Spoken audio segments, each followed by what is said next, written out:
So 10 years ago, I started my search for a house, and everybody I talked to told me it was not a right time to buy, that the market was going to crash. And then fast forward a few years later, I started deploying overseas, and I left the country for 10 months a year roughly. And I still wanted to buy a house at that time, but everybody told me I wasn't going to be home to live in it long enough, and it wasn't a good investment. And fast forward 2 years later, I met Nick. And Nick, he educated me on multiple things you can do with a house. You don't need to buy a house strictly to live in it as a primary. You can use it as a tool for building wealth.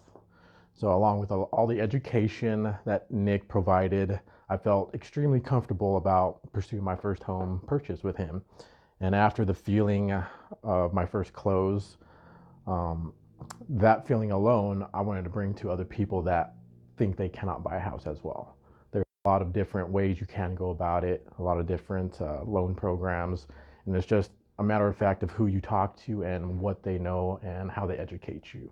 And that's why I wanted to get into real estate myself.